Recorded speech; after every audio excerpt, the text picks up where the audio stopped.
The first thing that I'd like to have everybody keep in mind is that no one cares about your startup unless you give them a reason to care about your startup. I think there are so many people, particularly the journalists and bloggers in the audience, will have had press release after press release after press release saying, hey, I have this startup and we have this product. Full stop. Although usually it's paragraphs and paragraphs and paragraphs of text and then the full stop. You need to think about why someone would want to know or care about your product or your startup. When I'm talking about products, I'm talking about product-oriented technology companies, so we're talking about apps, we're talking about SaaS products, I'm talking specifically about technology products, but this is pretty applicable to any business and any service and any product. So bear in mind that nobody cares. All your communications, whether they're pitched, whether they're written, whether they're verbal, whether you're just having a chat with someone, need to be focused on the benefits. So what's in it for me as the person who's listening to you? Always think about who your audience is and how your product or service can help them.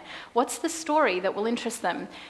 The story that will often interest you is how you got started, why you decided to do this, all that kind of thing. For a lot of people, that's actually not that important. You might say, I had this problem and I went to solve it in this way. And that's a story that might interest them because they might have a problem like that as well.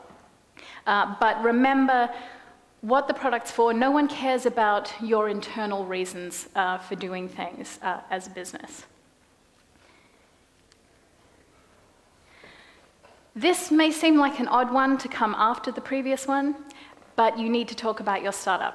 I do not know how many times people have said, oh, but we're in stealth mode. What if somebody steals my idea? It's an amazing idea and we don't want anybody else to have it. I have to tell those people that 1,000 people have had their idea. Doesn't matter what the idea is, someone else has had that idea. The most important thing is that you are the person who can execute this. You are the person who can pull together the right team and make this something amazing. The idea itself isn't really worth anything. You may not want to talk about your specific business processes, you may not want to talk about your specific technologies, but the idea, everybody's had it. The most difficult thing a lot of consumer-based businesses have is marketing their product. Biggest challenge. You often talk to people, and I know Miguel said this earlier, people say, oh, I'm starting this thing, and then something happens, and then we get massive. The something that happens in between is marketing, is people using your product, is people finding out about it. So the most important thing is to talk about your product, talk about your startup. That means to everybody, not just the people that you think are going to be useful. It means your neighbors, your friends, the parents of your friends, someone down the road, someone you get chatting to at the supermarket. It doesn't really matter who it is, but you should always have front of your mind the thing that you're trying to communicate to people, because you never know who might want to know about it, who might want to use it as a product, who might be able to help you with it, or who may come up with some brilliant idea about it that you hadn't even thought about. Oh, sorry. Launch early, iterate often. I'm sure many people in the audience have heard of Eric Ries, who wrote the Lean Startup, Lean Entrepreneurialism. Yes, people, various, I see some hands waving. Thank you, you're awake. It's really important not to spend all your time making something perfect, only to launch it and have everybody tell you, actually, we don't like it. Actually, this doesn't work. Actually, if you made it a bit more like this, we'd really like it and we'd pay you for it. So launch something as early as you possibly can so that people will tell you if it's not right. You never need to worry about that. People will always tell you if it's not right. And I think that's the thing that everyone's most afraid of. What if I launch something and it's not right and nobody ever comes back? It's important to communicate if you're releasing something rough, if you have other plans for it. It's important to communicate that this is just our first version, this is our beta version, this is something that's going to be changing, but we want your feedback. Make it really easy for them to tell you what they like about it, what they don't like about it, and how you should iterate it the next time. I've used an infinity symbol here because it is infinite, and I know that that is depressing as hell, because you think, I've worked so hard, I've got this thing out there, and now I have to do it all again. But that's what making a product is all about. That's what making a business is all about, because you start with something, you find out more about it, you launch, you learn, you iterate. You launch, you learn, you iterate ad infinitum. That's just the way these things work. Focus. Now, this is one that I personally have difficulty with. I don't know if any of you do. There are so many amazing opportunities out there. There are so many things that you could do with your business, that you could do with your product, that it's really easy to say, well, yes, we'll do this, and we'll do that, and we'll do this as well, and oh, that's a great idea, let's add that as well. The problem is, you end up doing most of them half-assedly. Anybody have experience with that? I do. Focus on your core. What are the things that your product can do that other products don't do? You're not going to be able to be everything to everyone. It's really, well, I mean, you could, but you'd need a hell of a lot of money and all the people in the world to make that happen, and that's probably not going to happen. So focus on your core, focus on the things that makes your product different and special and amazing and awesome. Yep, we've come to the cheesy image slide of the presentation. I'm sorry, Ricardo, I know you said we shouldn't use these things, but I think this was the best way to get this across. Always ask people for help. Entrepreneurs in particular, people who are the most busy, the most time poor, usually the most cash poor, are incredibly generous with their time and their expertise.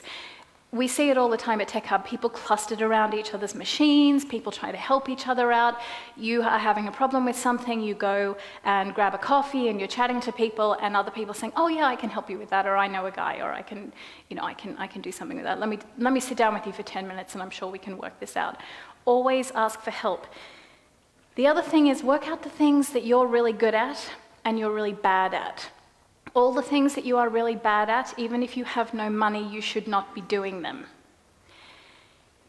You need to either convince other people to help you for free, for some reason. I'm sure you're all good at selling the reasons people should give you a hand with something without having to pay them. Or you have to pay them. I would particularly advise on bookkeeping and accountancy, unless you're really, unless you get off on spreadsheets so much that you just cannot wait to get home and do that stuff. Give it to someone else to do, because you end up in a huge mess further down the track if you do it yourself and you're not very good at it. I'll put up my hand and say I've been in that experience before as well.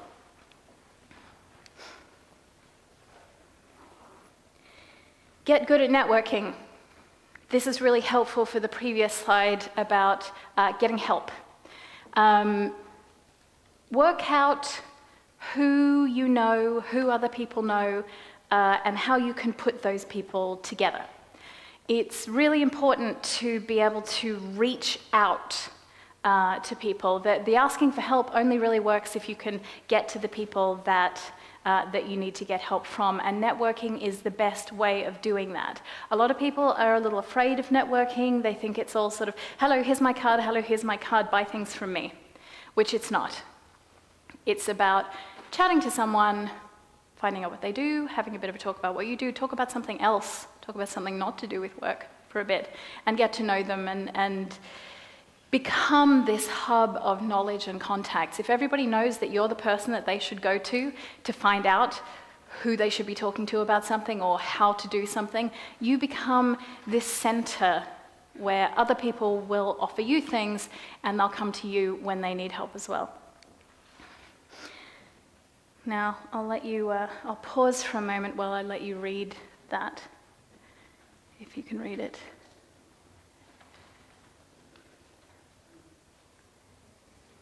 This is not a particularly business-centric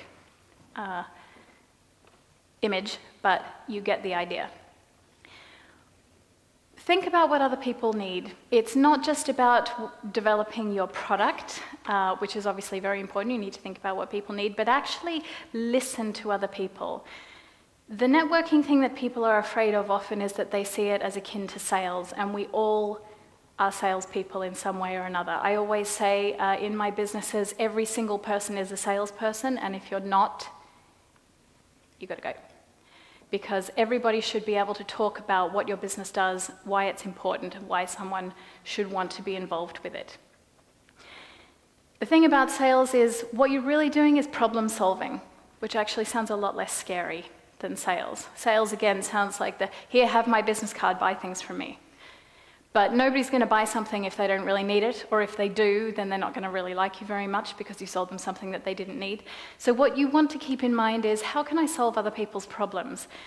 If it's my product or my service that can help them, fantastic, great opportunity. If it's not, I can still help them through my network, through my experience, through other people, other products that I've seen, to still solve their problems. So you become known as someone who can problem solve. And that doesn't sound a lot like a salesperson that people don't want to talk to.